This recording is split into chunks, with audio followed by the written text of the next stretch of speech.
রাজধানীর কাকরাইলে জাতীয় পার্টির কেন্দ্রীয় কার্যালয়ে হামলা হয়েছে।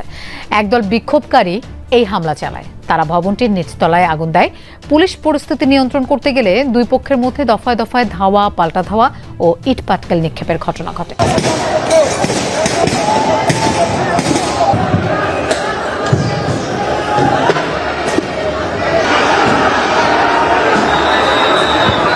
ভাই লাইভে ঢুকেন, জাতীয় পার্টির অফিসে আগুন, লাইভে ঢুকেন।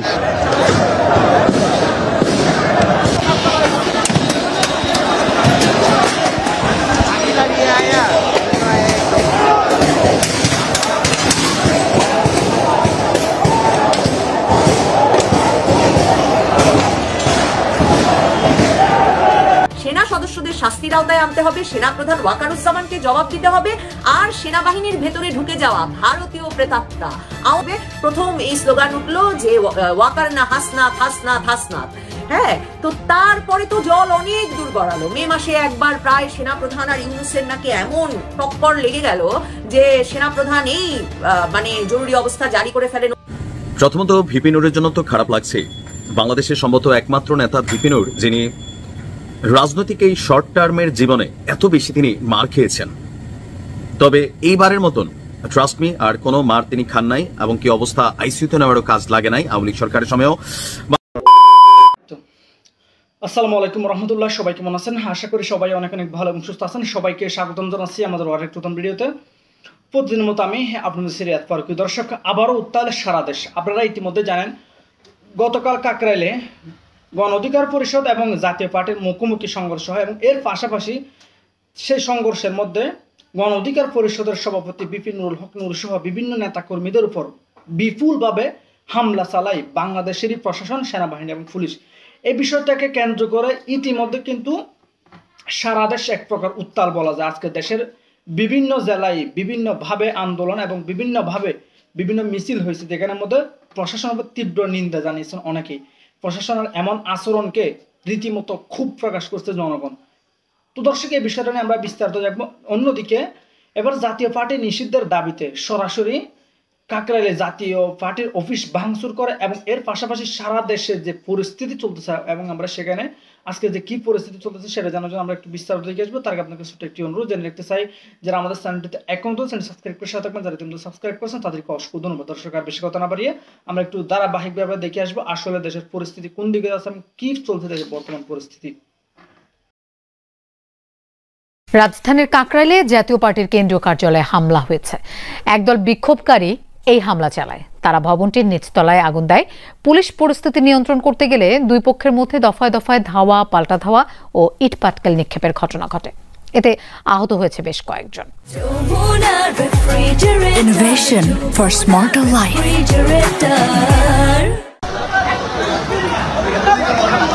জাতীয় পার্টির কাকরাইল কার্যালয় ঘিরে উত্তেজনা চলছে গত কয়েকদিন ধরে। শনিবার সন্ধ্যায় আবারও হামলার ঘটনা ঘটেছে। প্রত্যক্ষদর্শীরা জানায়, সন্ধ্যা ৬টার দিকে একদল বিক্ষোভকারী জাপার কেন্দ্রীয় কার্যালয়ে হামলা চালায়। তারা কেন্দ্রীয় কার্যালয় লক্ষ্য করে ইট পাটকেল ছোড়ে। এক পর্যায়ে কার্যালয়ের নিচতলায় আগুন দেয়া হয়। পরে পুলিশ জলকামান ব্যবহার ও লাঠিপেটা করলে বিক্ষোভকারীরা ছত্রভঙ্গ হয়ে যায়। জলকামান দিয়ে পুলিশ আগুন নিভিয়ে ফেলে। জাতীয় পার্টির নেতাকর্মীরা জানায়, গণ অধিকার পরিষদের নেতাকর্মীরা মিছিল নিয়ে এসে হামলা চালায়। পুলিশ পরিস্থিতি নিয়ন্ত্রণ করতে গেলে দুই পক্ষের মধ্যে দফায় দফায় ধাওয়া, পাল্টা ধাওয়া ও ইট পাটকেল নিক্ষেপের ঘটনা ঘটে। এতে আহত হয়েছে বেশ কয়েকজন। গণ অধিকারের লোকজন আসছিল, এসে অতর্কিতভাবে এখানে পুলিশ গার্ডে ছিল, পুলিশ এই পাটকেল মারানো, পুলিশ একটু পিছু হটছে।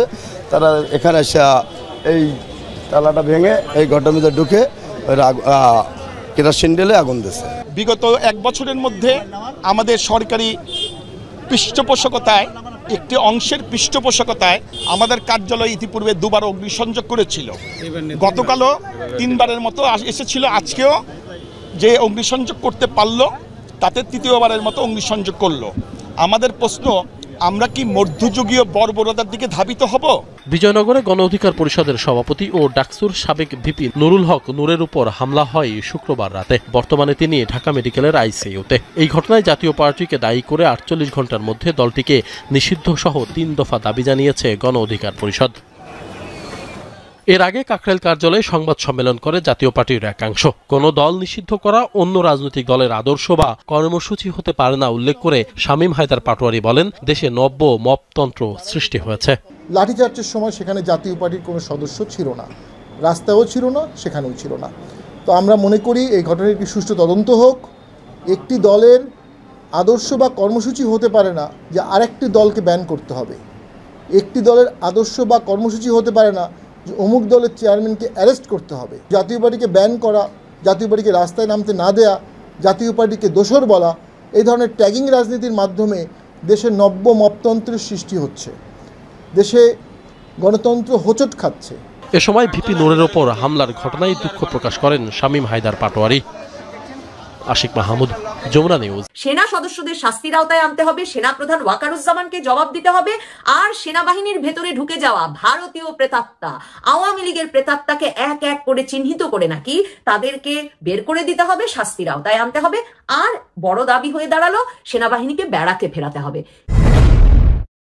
বাংলাদেশের সেনাবাহিনী এবং পুলিশ, বিশেষ করে সেনাবাহিনী কেন নুরুল হক নূরকে এরকম বেধড়ক পেটালো, এই নিয়ে নানা রকম সমীকরণের মধ্যে হাসনাত আব্দুল্লাহ সহ জাতীয় নাগরিক পার্টির নেতৃবৃন্দ কিংবা বৈষম্য বিরোধী ছাত্র আন্দোলন, তারা কিন্তু কোনো রাগঢাক করছে না যে কেন পেটালো, এই বিষয়টি তাদের যে ব্যাখ্যা তা তুলে ধরতে, এবং আবারও তারা সেনা প্রধানকে, সেনাবাহিনীকে তাদের মুখোমুখি দাঁড় করিয়ে দিয়েছে এবং বলছে সেনাবাহিনী এবং সেনা প্রধান সেই মানে একই লক্ষ্যে কাজ করছেন যেই লক্ষ্যটি হাসনাত আব্দুল্লাহ মার্চ মাসে ফাঁস করে দিয়েছিল। তার মানে হচ্ছে রিফাইন্ড আওয়ামী লীগ আনা, আওয়ামী লীগ পুনর্বাসনের কাজ।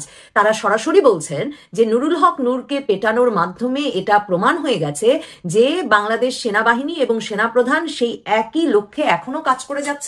তারা জাতীয় পার্টিকে দিয়ে এখন আওয়ামী লীগ পুনর্বাসনের চেষ্টা করছেন।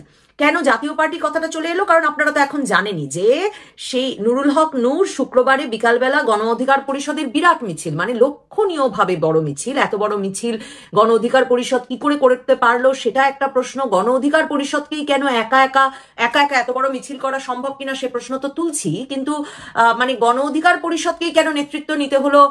জাতীয় পার্টির রাজনীতি এখনই নিষিদ্ধ করতে হবে এই দাবিতে, এবং তাদের দাবি ছিল জাতীয় পার্টি সহ ফ্যাসিবাদের দোসর সকল রাজনৈতিক দলের কর্মকাণ্ড নিষিদ্ধ করতে হবে। এখন তার মানে তাদের কাছে একটা বড় তালিকা আছে, জাতীয় পার্টি দিয়ে সেই তালিকা শুরু, এবং জিএম কাদেরকে গ্রেফতার করতে হবে সেটাও তাদের একটা বড় দাবি। সেখান থেকে নুরুল হক নূর কিন্তু এটাও বললেন জিএম কাদেরকে গ্রেফতার না করলে তারা সচিবালয় ঘেরাওয়ের নাকি কর্মসূচি দেবেন। এখন তো নুরুল হক নূর এই সেনাবাহিনী পুলিশের বেদম প্রহারের মুখে এখন তার একটা আশঙ্কাজনক অবস্থায় তিনি হাসপাতালে চিকিৎসাধীনই আছেন, কিন্তু সেনাবাহিনী সরাসরি তার গায়ে যে হাত তুলেছে, ভিডিও দেখলেও এটা পরিষ্কার হয়ে যায় যে টার্গেট স্থির করে, লক্ষ্য স্থির করে বেধড়ক পেটানো হয়েছে নুরুল হক নূরকে। এবং বারবার যেটা মনে করতে হবে যে নুরুল হক নূরের চেহারাটা কিন্তু পরিচিত, নুরুল হক নূর যে সেখানের প্রধান নেতা সেটা বোঝা যাচ্ছে, কিন্তু তাকেই লক্ষ্য করে সেই বেদম মারলো সেনাবাহিনী। হাসনাত আব্দুল্লাহ এই ঘটনার পর থেকেই বিভিন্ন জায়গায় গিয়ে যেমন রাগ দেখাচ্ছেন, যেমন আসিফ নজরুল যখন তীব্র নিন্দা জানিয়েছেন, তিনি গিয়ে বলেছেন স্যার ভং ধরবেন না, আপনাকে যে কাজে বসিয়েছি সে কাজ করেন, আপনার দায়িত্বকে নিন্দা জানানো। ঠিক তেমনি জামায়াতের নেতা মিয়া গোলাম পরোয়ার যখন বলেছেন যে জাতীয় পার্টির নেতাকর্মীরা নুরুল হক নূরের ওপর হামলা করেছে, আওয়ামী ফ্যাসিবাদের দোসর তারা, তখন গিয়ে হাসনাত আব্দুল্লাহ ধমক দিয়ে বলেছেন কেন ভাসুরের নাম মুখে আনতে লজ্জা করে? আমরা সবাই দেখলাম সেনাবাহিনী পিটাইছে, সেনাবাহিনী আর পুলিশ মিলে মারছে, সেনাবাহিনীর নাম আনতে মুখে লজ্জা করে।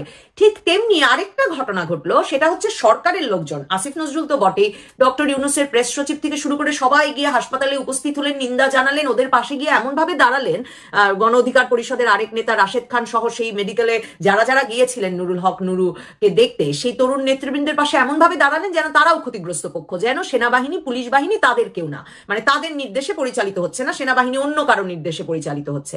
হাসনাত আব্দুল্লাহ ফেসবুকে সুস্পষ্ট স্ট্যাটাস দিয়েছেন, তিনি বলেছেন শুরুটা হয়েছিল রিফাইন্ড আওয়ামী লীগের পরিকল্পনা দিয়ে, যে পরিকল্পনা আমি 11ই মার্চ প্রকাশ করে দিই, সেই প্ল্যান ভেস্তে গেলেও ওরা থামেনি। সেই একই গ্রুপ এবার আওয়ামী লীগ পুনর্বাসনের জন্য বেছে নিয়েছে জাতীয় পার্টিকে।